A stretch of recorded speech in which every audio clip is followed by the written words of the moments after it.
Bienvenue sur 5000 TV. Dans un instant, nous accueillerons sur notre plateau un peintre, sculpteur, écrivain bien connu dans Namur, monsieur Thierry Robrex. Nous aurons également le groupe Elvis Black Stars pour 2 morceaux live en fin d'émission. Cassie nous donnera ses coups de cœur dans l'agenda de la semaine, sans oublier notre focus littérature et créateur. Un beau programme alors, installez-vous confortablement, c'est parti.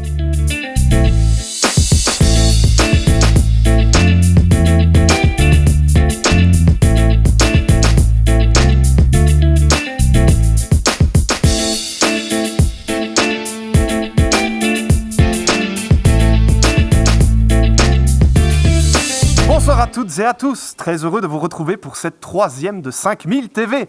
Nous sommes déjà à la moitié de nos émissions et il y a une douce ambiance de fête sur ce plateau, alors profitons ensemble un maximum de ces 50 minutes culturelles. Et pour être en charmante compagnie, j'ai le plaisir d'accueillir celle qui dissimule sous son masque un magnifique sourire, Cassie. Bonsoir Cassie, tu vas bien ? Bonsoir Lionel. On sait que les Namurois ont du talent, mais ils ont également des idées. En effet, on se rend à la Spirale pour découvrir le grand marché de Noël virtuel.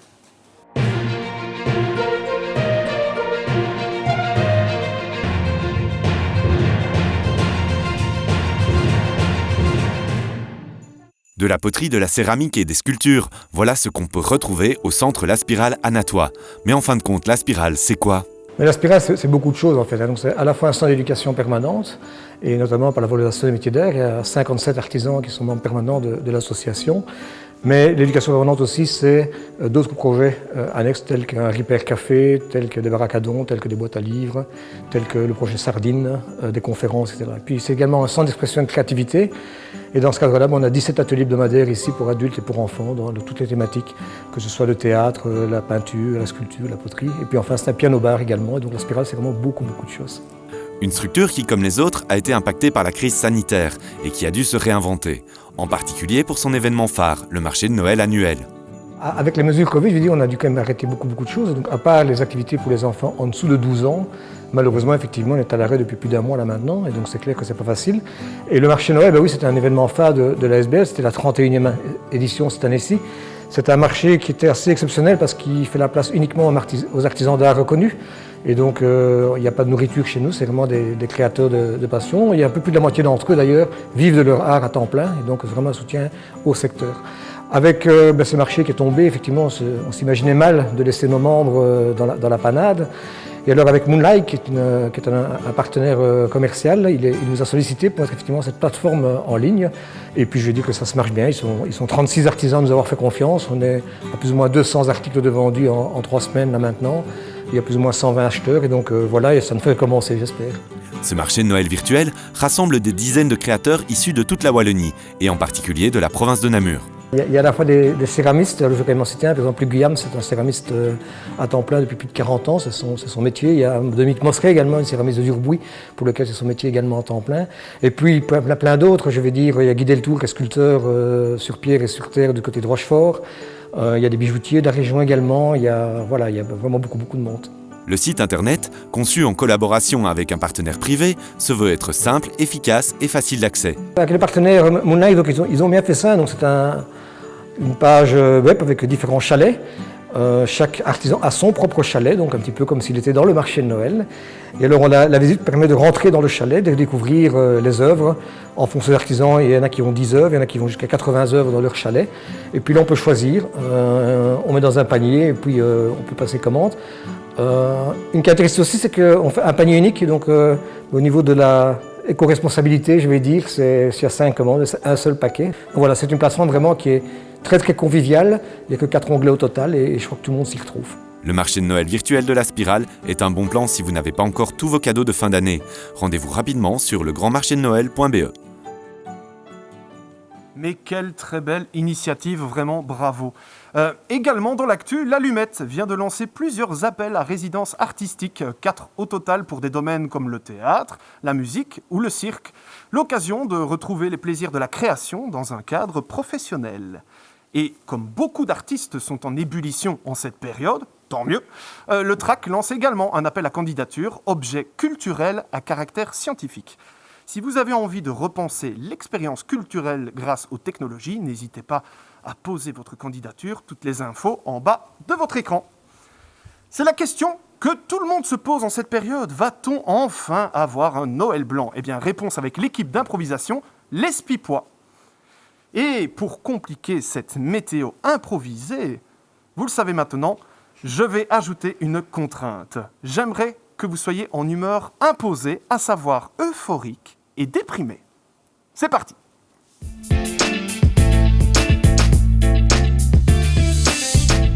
Pour nous présenter la météo aujourd'hui, nous avons la chance d'accueillir la grande spécialiste de la météo de Noël, venue tout droit de Laponie. Elle nous souhaite une bonne soirée et de joyeuses fêtes déjà.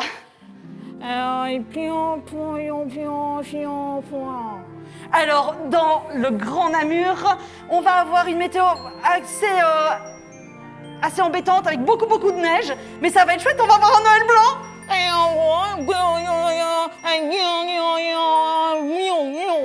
Alors évidemment, on aura un petit peu froid, mais on aura nos plaids, nos chocolats chauds, nos vins chauds et tout pour nous réchauffer, ça va être génial.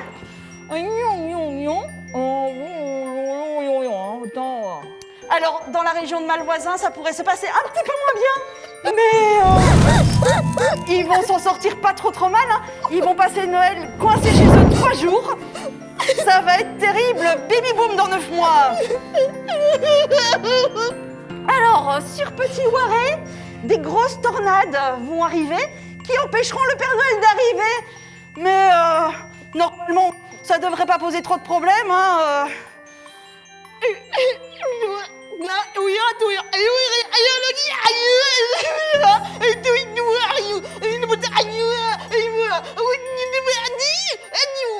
Et donc, notre spécialiste vous souhaite à nouveau un merveilleux Noël, une belle année sous la neige. Et ça va être extraordinaire. Portez-vous bien, prenez soin de vous. À vous les studios.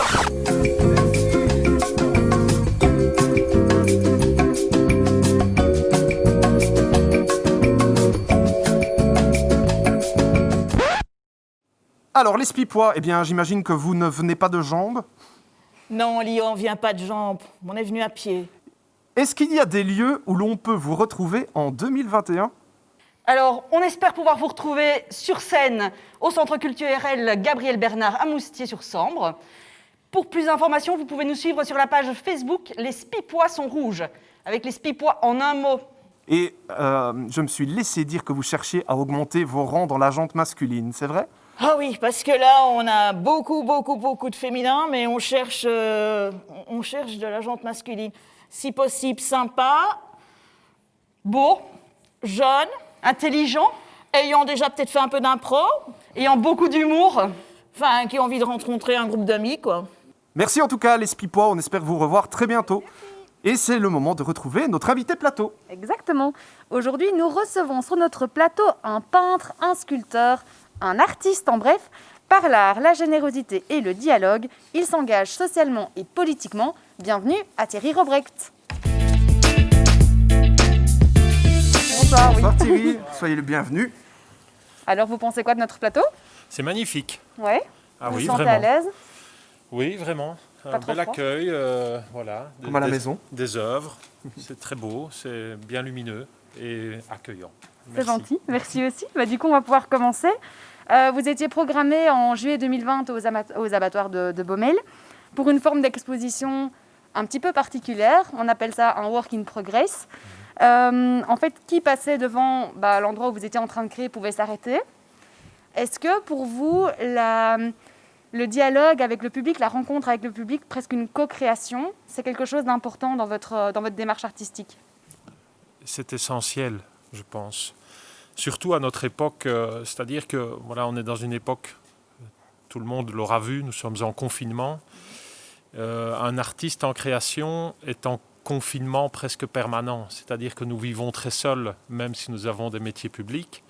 Et donc, tout d'un coup, de se rendre au public et avec le public, quand on est peintre, bon, un métier de théâtre, c'est différent. On a la rencontre avec le public plus régulièrement, mais un peintre, c'est beaucoup plus solitaire. Et donc, venir se confronter à la réalité et au quotidien des personnes qui sont susceptibles de rencontrer votre travail, vous permet d'avoir leur lecture en prise directe. Et donc, un rapport beaucoup plus précis de ce que votre travail génère chez le spectateur en lui-même, quoi. Tout à fait. Voilà. Et alors, petite question, j'étais plutôt interloquée par le titre du coup de l'œuvre, hein, Atrophie. Si on prend le sens clair, c'est un manque d'usage d'un organe. Est-ce que du coup, il y a un organe pour vous qui fonctionne moins Je ne peux pas tout dire. Non, pour être un peu plus sérieux, c'est-à-dire que le mot atrophie, pour moi, nous partons d'un plein potentiel. C'est-à-dire le premier cri, la naissance, nous sommes vraiment au plein potentiel. Et puis, la société nous réduit par l'éducation, par le calibrage, par cette nécessité d'être social. Et donc, nous allons vers un triangle et sa pointe. Et donc, se rendre compte que nous avons des atrophies, c'est écarter les parois de ce triangle et essayer de réouvrir le champ, de voir plus large. Après, l'atrophie, ça, c'était ma vision personnelle. Après, j'avais la vision, si vous voulez, sur le monde culturel et ses institutions. L'entre-soi atrophie le potentiel et la possibilité plurielle de la culture en général. Et donc, pour moi, ces lieux institutionnels sont atrophiés par une forme de... je vais dire le mot entre-soi, où on a le sentiment de revoir régulièrement les mêmes personnes et qui ont du talent. Mais je voudrais plus de diversité. Voilà. Donc, il y a une forme d'atrophie aussi dans ces institutions. Et puis, vous parliez de ma vision politique de mon travail, et c'est peut-être... là qu'elle se trouvait dans ce cadre-là. Ouais. C'est aussi un engagement politique. Je ne sais pas. De toute façon, aujourd'hui, j'ai l'impression que je ne suis pas très politique, mais en même temps, dès qu'on fait quelque chose et qu'on prend des décisions, j'ai le sentiment qu'aujourd'hui, c'est politique. Voilà. Après, je ne dis pas que je le suis, je ne dis pas que je ne le suis pas, mais je ne le revendique pas. Voilà, c'est ma manière d'être qui est comme ça. C'est-à-dire que je prends la parole quand on me la donne et elle est affirmative. Voilà. Dans mon discours, il y a rarement de peut-être. C'est oui ou c'est non. Parce que je pense que nous avons tous du temps à gagner à partir du moment où la réponse est claire. Donc ça, je pense que déjà aujourd'hui, c'est presque politique. Ouais. Tout à fait, oui. Le week-end passé avait lieu le non-événement Rien à voir à Fos-la-Ville, et on vous propose dans la séquence flashback de revenir sur cette action.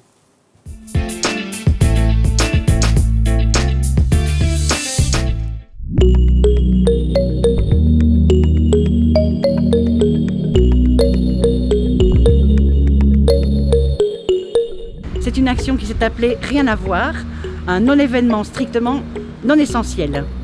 Alors non essentiel, on en a suffisamment parlé, la culture non essentielle. Et l'idée qu'on a eue, c'était de créer un non-événement pour sensibiliser les gens en ruralité à l'importance de la culture en général et à la situation des artistes actuels évidemment. Chaque artiste pouvait montrer de manière silencieuse en quoi consistait son métier et sa situation actuelle, le silence montrant qu'il est forcé, contraint et forcé de devoir se taire quand on est comédien ou ne pas pouvoir faire sortir du son quand on est musicien par exemple.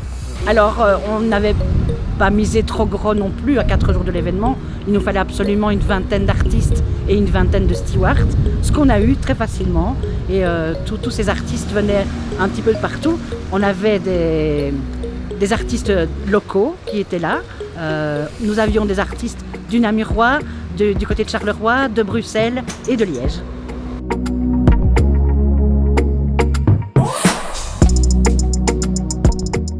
C'est un événement qu'on ne pouvait pas annoncer puisque tout rassemblement était interdit. Donc créer un événement qu'on ne peut pas annoncer, c'est vraiment une gageure énorme. On ne peut pas communiquer, on a juste pu inviter la presse écrite et télévisée à venir voir ce qui allait se passer, mais on ne pouvait pas contacter le public à venir voir les artistes. On a juste misé sur la population qui allait venir faire ses courses ici au Shopping Stock pour les fêtes.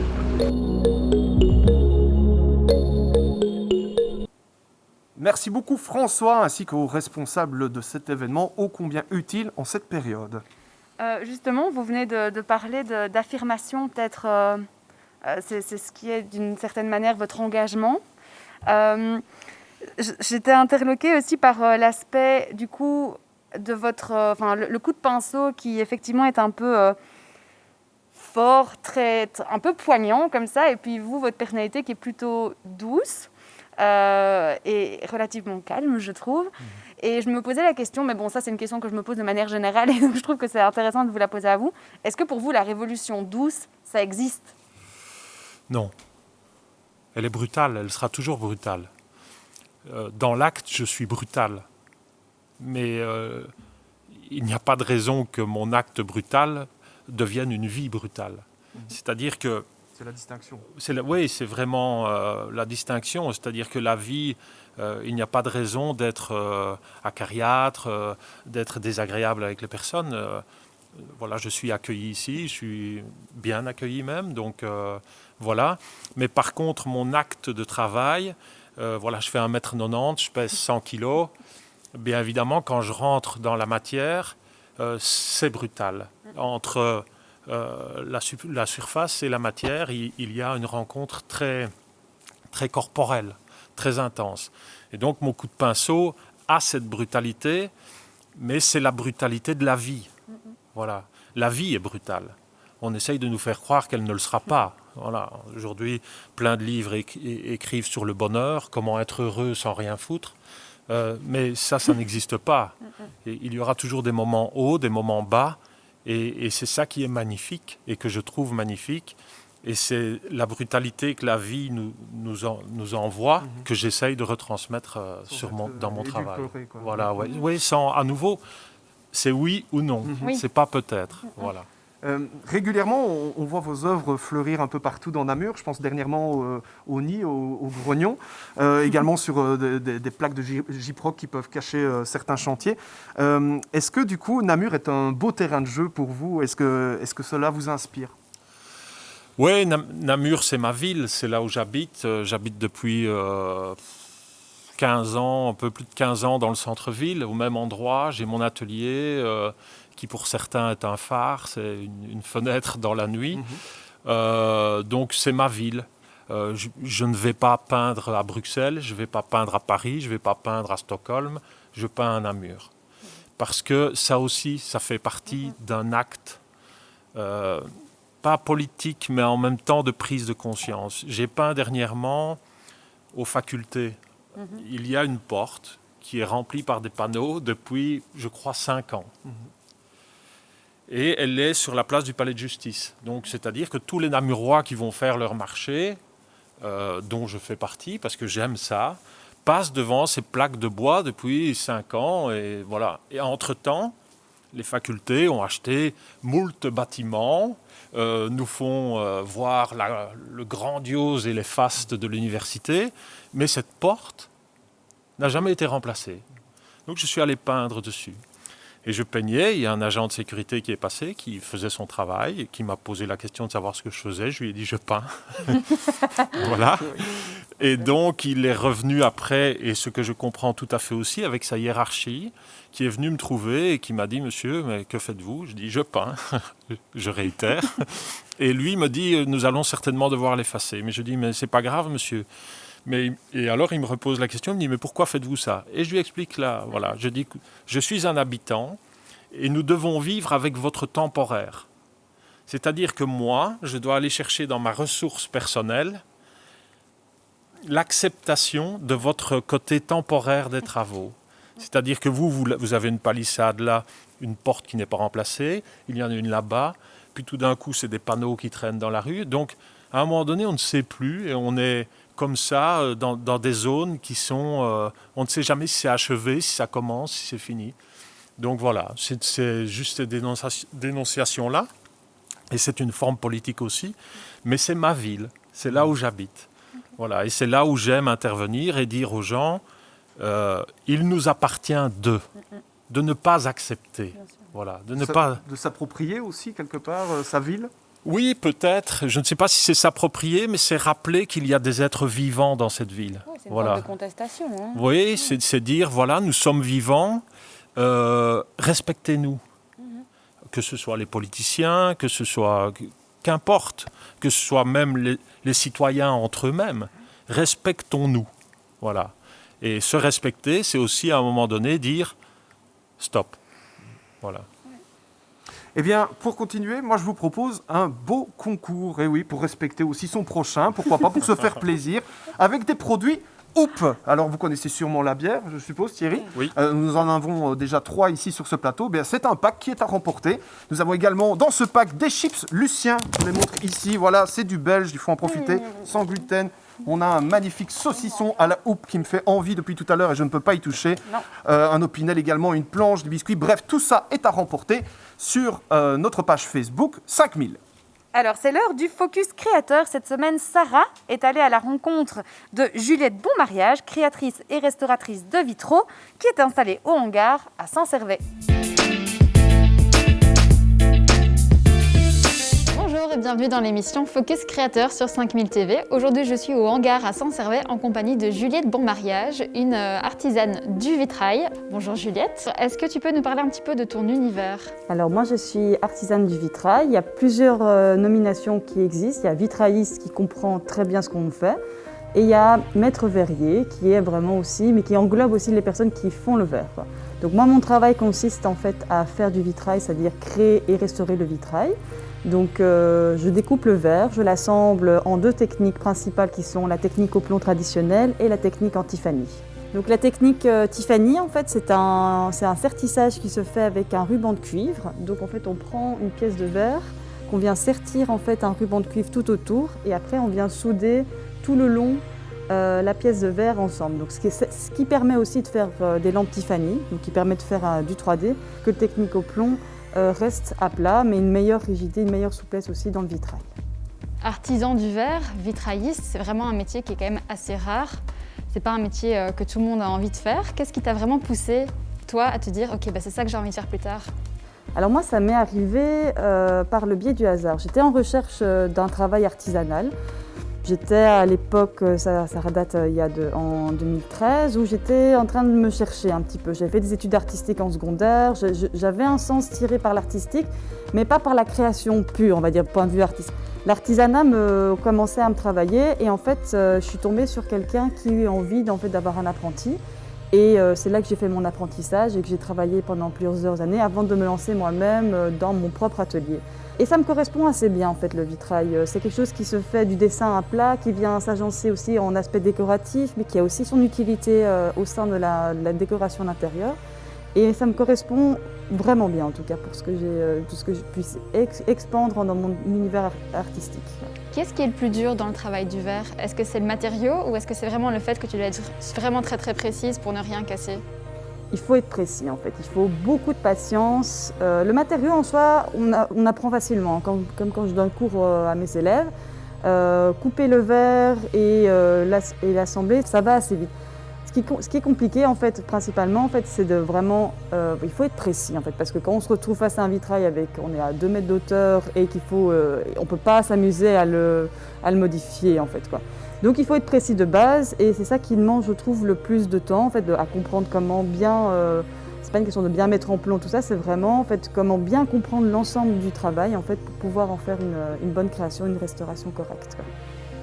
Alors tu donnes aussi des cours et des stages. Comment est-ce que ça se passe ? Comment est-ce que tu travailles avec les gens ?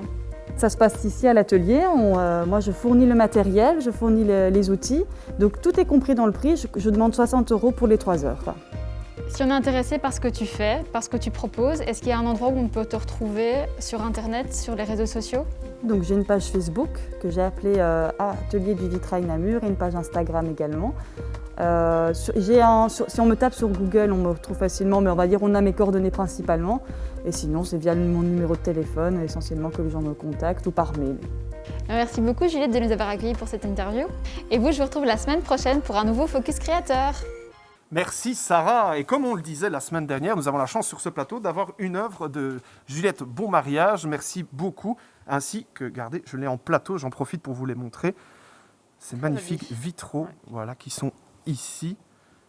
Et également, une petite erreur qui s'était glissée la semaine dernière dans l'adresse du site internet.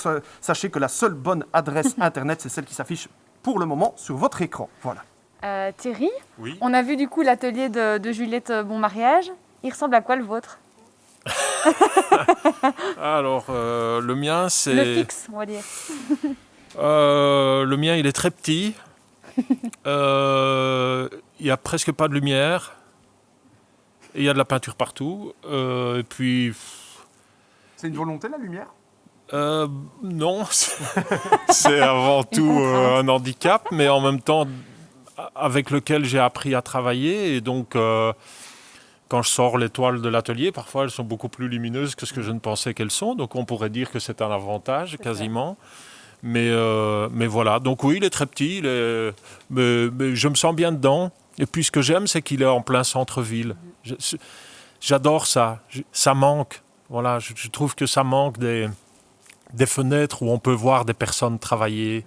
Voilà, même des artisans, voilà, de voir de la vie, quoi. C'est être vivant. Cette ville a besoin de vivance comme notre monde, quoi. Voilà. Et ça, je trouve que ça manque un peu à Namur. Et quand je vois toutes les vitrines de magasins vides, peut-être qu'il y a des choses à faire. Oui, des galeries éphémères notamment, par exemple. Voilà, ou même voilà, que le lieu soit dédié, le temps de la transition à un artiste, à un artisan qui pourrait venir s'installer, se faire connaître.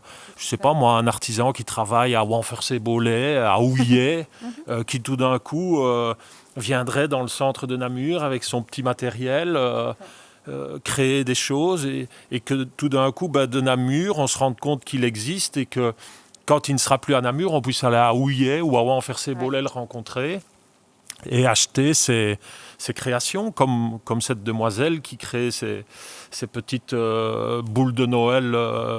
Enfin, j'ai l'impression que c'est une boule de Noël en vitrail. Donc c'est vrai, on pourrait l'accrocher à un sapin. C'est vrai qu'on pourrait tout à fait. Voilà. On la remonte d'ailleurs. Voilà. N'hésitez pas à aller voir. Et je pense aussi que ça reconnecterait les gens au bonjour, au merci, au s'il vous plaît, au au revoir, à des choses très simples en fait. Voilà. Des endroits de vie. C'est ça que j'aimerais. Eh bien, l'idée est lancée en tout cas. Ouais. Cette semaine, c'est du côté de Papyrus que François nous emmène pour la séquence littéraire.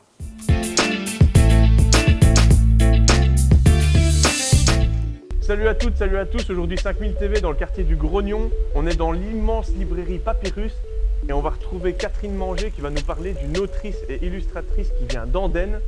Mais j'en dis pas plus. On enfile son masque et on rentre. Allez, venez. Salut Catherine.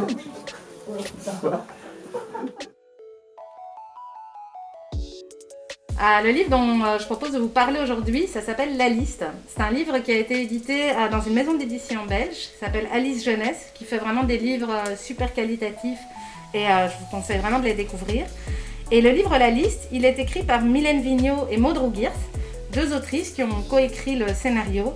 Et il est illustré par Maud Rougiers, qui est une illustratrice et une autrice namuroise. Alors c'est vraiment un livre qu'on trouve vraiment génial ici à la librairie. C'est un gros coup de cœur. C'est un livre qui peut être conseillé à beaucoup d'enfants à partir de 3 ans, mais jusqu'à l'âge adulte. On va suivre l'histoire de Mia. Mia, c'est une petite fille. On la découvre quand elle a 3-4 ans et on se rend compte qu'elle est fort en contact avec son grand-père, qu'elle va voir tous les dimanches. Et tous les dimanches, ils échangent entre eux plein de petits moments. Et ce grand-père, il est un peu fantasque et les adultes ne le comprennent pas toujours. Un jour, son grand-père va lui confier une liste, un petit carnet, une petite feuille pliée avec une liste.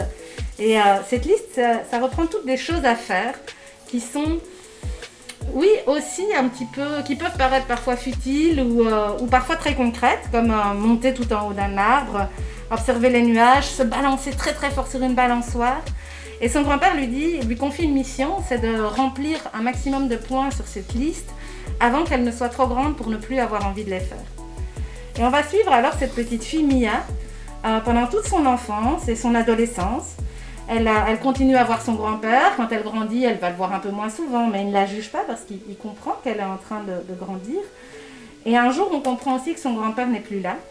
C'est pas du tout un livre sur le deuil et sur la mort, mais c'est un livre sur la vie. Et donc, à ce moment-là, il y a aussi un élément comme ça qui rentre en ligne de compte, qui est la disparition de ce grand-père. Mais la liste, Mia l'a toujours. On va continuer à la suivre, elle va grandir, elle va devenir adulte et avoir elle-même un enfant.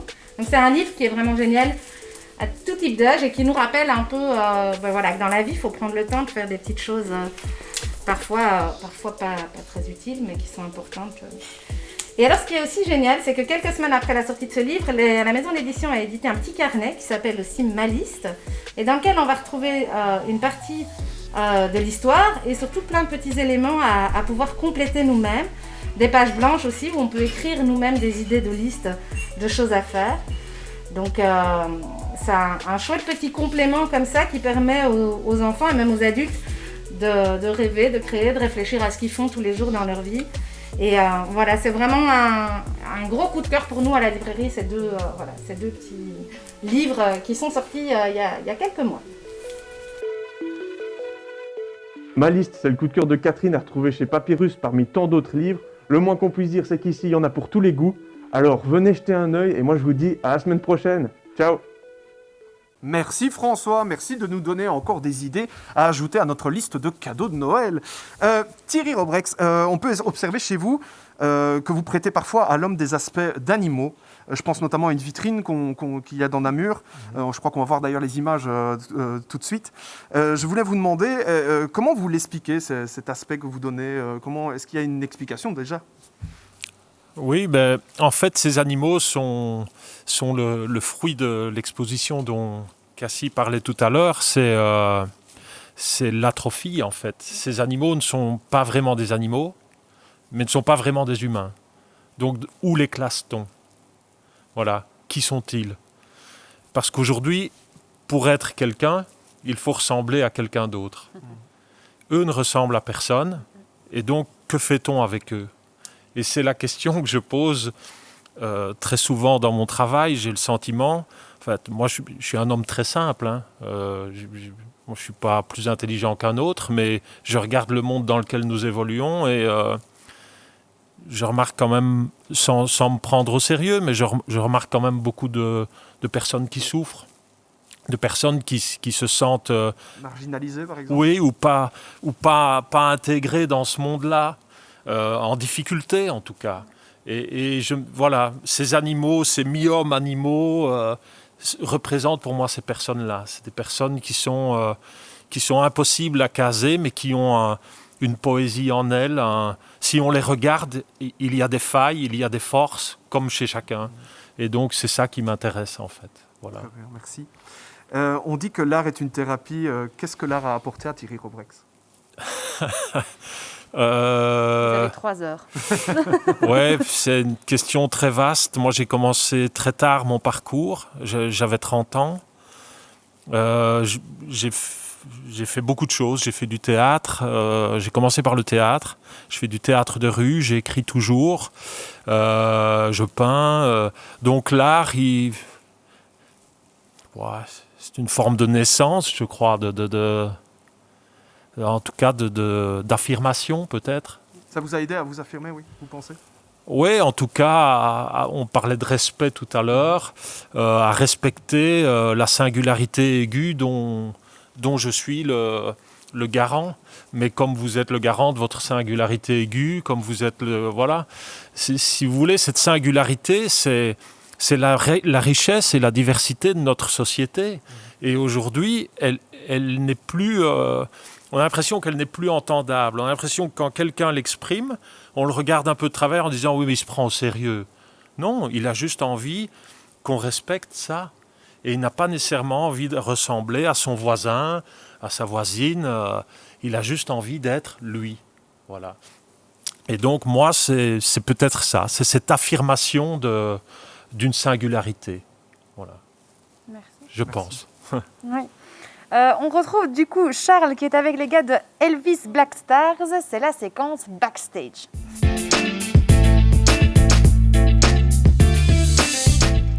Bonsoir Lio, bonsoir à toutes et à tous et bienvenue dans cette 3e édition de l'interview Backstage. La semaine passée, nous avions Unbeliever. Cette semaine, nous avons un groupe qui sent bon le tabac froid et la bière. Chaude.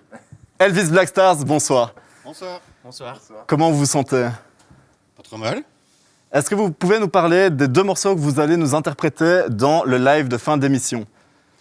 Oui, c'était 2 morceaux qu'on a voulu vous présenter parce que on les a déjà. Le King Ringo vient de sortir en tout cas, et le dernier single, et Issue est sorti, je pense, l'été dernier. Ou l'année dernière, je ne sais plus. Ouais, l'année dernière, pardon. Oui. Ouais. Ok, moi j'ai une question à vous poser. Comment on se sent quand on est fan de rock et qu'on sait que dans le backstage du concert qu'on est en train de donner, il y a Close Mind et Scorpions? C'est vrai que c'est une petite histoire qui fait partie de nous. On a eu l'opportunité de jouer en première partie des Scorpions à Forêt Nationale. C'était assez sympa. Ouais, ça fait longtemps. Ouais, c'est un vieux truc, quoi. Ouais, mais je suppose que c'est un souvenir qui reste, un souvenir qui reste gravé dans une carrière de musicien. C'est sûr, oui, c'était assez impressionnant.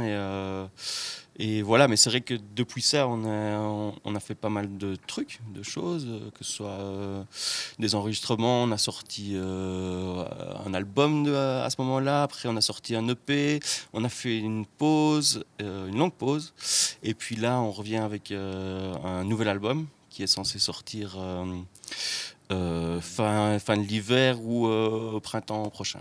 Ok, vous avez déjà sorti un single, je pense, King Ringo. Quelle est un petit peu la petite histoire derrière ce morceau? En fait, on était parti sur une instru un peu plus folle, je vais dire comme ça, vraiment dynamique. Et au détour d'une bière ou 2 ou 3 ou plus, on est parti dans une histoire. C'était autour de mon chien qui s'appelle Ringo. Et voilà, on a un peu rigolé avec ça. Et ça a donné le titre qui est bien rock et qui envoie bien. Ouais, le riff nous a fait penser vraiment à une espèce de chien qui est... C'était assez sympa, donc du coup, oui, c'est vrai que, comme disait Damien, c'était... Tu parlais de rock, est-ce que c'est vraiment une volonté de revenir à un son très rock, très brut dans votre nouvel album? Oui, c'est vraiment l'idée, parce que voilà, je crois que c'est bien de voyager un peu dans les univers, je veux dire pop et rock, etc. Mais ici, on a vraiment l'ambition et l'envie de refaire un truc un peu plus dur, et ressortir un peu les tripes, quoi, tu vois, c'est un peu l'idée. Vous vous retrouviez pas dans ce son un petit peu plus pop de l'EP numéro 1 qui est sorti en 2015? C'est pas ça, c'est juste que c'était une autre époque en fait. On était dans une autre... on avait une autre vision en fait de la musique, et on était déjà 5 sur scène à ce moment-là. Et on avait l'impression de se perdre un peu dans ce qu'on faisait. En fait, donc on a voulu faire une pause et recentrer tout sur nous 3. De se perdre? À quel niveau cette impression de s'égarer un peu? Augu prenait beaucoup plus la compo. Nous, on s'était un peu retiré du projet. Et là, on voulait vraiment revenir à un projet assez brut, en fait. Et retrouver un peu l'envie de jouer à 3 et de composer les morceaux à 3 et de mettre tous un peu d'énergie dans le projet. Et à part égale, justement. Et donc, arriver vraiment avec des morceaux bruts où on met nos tripes dedans, quoi. Merci beaucoup d'avoir accepté notre invitation, Elvis Blackstars, et on vous retrouve en fin d'émission pour un live de 2 chansons. Merci beaucoup Charles, et je pense maintenant que Cassie va nous parler agenda. C'est ça, oui, merci Lieu. On essaie quand même de varier les plaisirs cette semaine et de vous faire voyager dans toute la province de Namur avec ces 3 chouettes moments culturels. C'est parti. Alors, pour commencer, on vous l'expliquait dans notre toute première émission, le Delta propose chaque vendredi depuis 2 semaines, et ce encore pendant 2 semaines, une captation d'un concert dans sa salle. Alors, ce 25 décembre, à la place de regarder les bêtisiers un petit peu des fois abrutissants des chaînes classiques, mais que je regarde aussi, hein, détendez-vous, on vous propose d'écouter Mon Écho. Alors Mon Écho, c'est un groupe indie pop qui mêle un peu poème et nostalgie. D'ailleurs, c'est un peu comique du coup que vous soyez là pour qu'on parle de ça. Tout ce dont on a besoin après une petite balade hivernale ou un bon gros repas de Noël. Rendez-vous d'ailleurs sur la page Facebook de l'événement. On continue cette fois vers l'est de notre province namuroise et on se rend à la bibliothèque d'Andenne. Depuis octobre, vous pourrez admirer l'exposition de Natacha Guerra. Alors Turquoise, c'est le nom de l'exposition, et elle propose 2 séries de photos. Une première série de photos, c'est du coup l'ancienne piscine art déco avant le chantier. Et puis du coup, la deuxième série, c'est Excusez-moi, je vais un peu trop vite. Et la deuxième série, c'est le lieu actuel après les travaux d'aménagement. Alors, l'expo, en fait, prend sa place dans une super belle mezzanine. Il y a des vitres partout, c'est assez beau et quand il y a du soleil, c'est encore plus joli. Alors, c'est une expo qui se tient depuis octobre jusqu'à normalement décembre. Et finalement, c'est prolongé jusque mars, chance pour nous. Alors, du coup, vous avez le temps d'aller la voir. Mais cependant, je me suis dit que pendant l'entrefête, ça pouvait quand même être assez sympa de tirer une pointe jusque-là et de profiter de voir et l'expo et le nouveau pôle muséal qui s'appelle Le Phare. Dont on a parlé dans la première émission. Exactement. Si vous voulez la revoir, n'hésitez pas. Exactement. Et alors, on finit avec une nouvelle réjouissante et bibitive. Alors, la semaine dernière, avec Lio, avec Lou Colpé, on dégustait les bières du Confluent. Et cette semaine, du coup, on vous propose d'aller faire un tour au musée du patrimoine médiéval Mozan, le MPMM pour les intimes, à Dinan. Alors, depuis début décembre, en fait, il y a une super chouette exposition qui est accessible à tout le monde, qui parle du coup de la bière, alors de son histoire, de sa production, de sa consommation. Et puis, en fait, j'ai appris, du coup, en faisant cet agenda, que depuis quelques années, la consommation de la bière en Belgique est reconnue au patrimoine immatériel de l'humanité. Voici venu l'âge de la bière. Et cela me fait penser que vous pouvez en remporter en regardant cette émission, en allant sur notre page Facebook. Je rappelle que nous avons de la houppe et des bières éphémères, donc n'hésitez pas, allez-y, c'est très simple, partagez, communiquez, c'est formidable. Pour terminer tout doucement cette émission, Thierry Robrex, quels sont vos projets pour 2021 ? Comment ça s'annonce pour vous ? Je n'en ai aucun. Non ? Vous Non. laissez venir et voir un peu... En fait, j'ai jamais vraiment de projet. J'arrive pas à réfléchir comme ça. Je sais, c'est con, mais j'arrive pas à vivre dans un agenda. J'aime bien d'aller. C'est pour ça, je pense que je peins en rue. De vivre au jour le jour et de voir Tout ce d'un qui se coup, on parlait du nid tout à l'heure. C'est un hasard. Je suis passé là, il venait de tendre ce truc blanc. J'ai dit, là, c'est un appel. J'y suis allé. Je me suis demandé d'ailleurs, c'est bien que vous en parlez aussi, tant pis, il y a d'autres questions qui viennent comme ça, mais je me dis, le support, comment est-ce que vous choisissez le support ? Là, vous parlez d'appel. Est-ce que du coup, le support est pour vous vraiment... parce que vous faites, on disait de l'écriture, de la sculpture et tout ça, est-ce que du coup, ce besoin d'exprimer part aussi de ce support ? Oui, le support, il doit en tout cas être éphémère. C'est-à-dire c'est quelque chose qui doit pouvoir partir. C'est quelque chose qui va être détruit. Je ne peins jamais sur une façade de bâtiments privés ou même de bâtiments non privés, institutionnels, mais je ne peins que sur des choses qui vont partir. Et là, c'était un appel parce que c'est le Confluent, c'est notre ville. Cet endroit, après Léopold, il y a eu Robrecht. Non, c'est pour déconner que je dis ça, mais c'était drôle. Je voyais cette statue de Léopold sur son cheval qui est restée là des années. Ouais. On l'a déglingué, on l'a mis ailleurs à un rond-point. Il compte les bagnoles aujourd'hui. Et puis on a dit, là, on va faire un nid.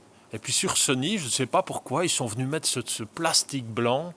Et là, je suis passé et je dis, il faut y aller. Quoi. C'est presque un moment. C'est comme s'ils m'avaient demandé de peindre et je suis allé peindre. Et j'ai pris un pied d'enfer et c'était drôle. Enfin, c'est drôle parce que énormément de personnes ont cru que c'était une demande de la ville de Namur. Alors que pas du tout.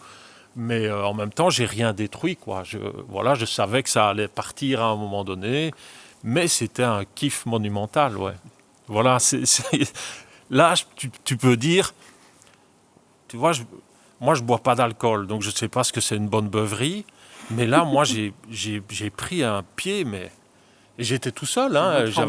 J'avais mon manche télescopique, j'avais mon pot de peinture, j'étais tout seul. Tu as toujours un peu la trouille, parce que tu dis, il y a peut-être un gardien du chantier, il y a peut-être un mec qui va débarquer avec un molosse qui va te courir au cul, donc, ou la police qui va... Tu vois, donc... et là, personne. Et toi, tu peins. Ouais. Et puis alors, tu passes la sambre, tu t'assois sur le banc en face... Et le soir où je l'ai fait, c'était rétroprojecté en fait. Après, incroyable. ils ont couvert, mais au premier soir, et j'étais tout seul sur le banc. Et je dis, mais t'es complètement cinglé, mon vieux. Mais c'était génial. trop fort, quoi. Mhm. C'était comme si c'était nécessaire. Et j'y suis allé. Et voilà, mais c'est toujours comme ça. Et puis, il y a des moments où ça répond aussi à une forme de nécessité par rapport à l'ambiance politique, culturelle de cette ville. Voilà, donc j'y vais. Voilà.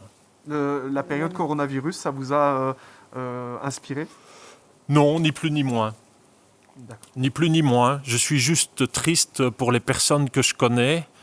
Alors, évidemment, toutes les personnes qui ont des établissements qui sont fermés, qui trinquent.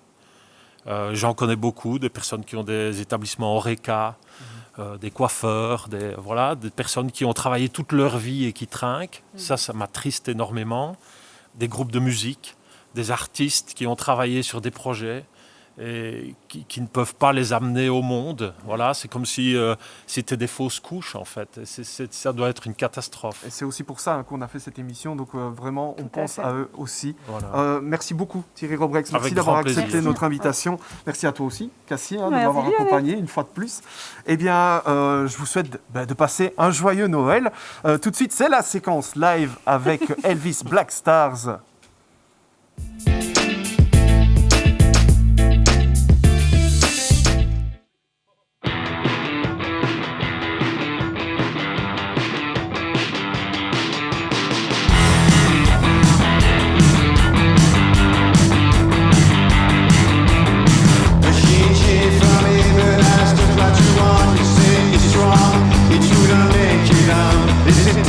Sister, you done fit in my circle.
C'était Elvis Blackstars pour 5000 TV. Merci les gars, merci beaucoup. La semaine prochaine, nous serons en compagnie de John Mary, ici sur cette scène pour 2 morceaux.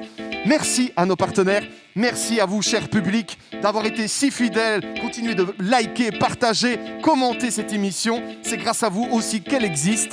Et puis, il ne me reste plus qu'à vous souhaiter un très joyeux Noël. On se retrouve la semaine prochaine. Et n'oubliez pas, même en période Corona, prenez un bon bouillon de culture. Au revoir.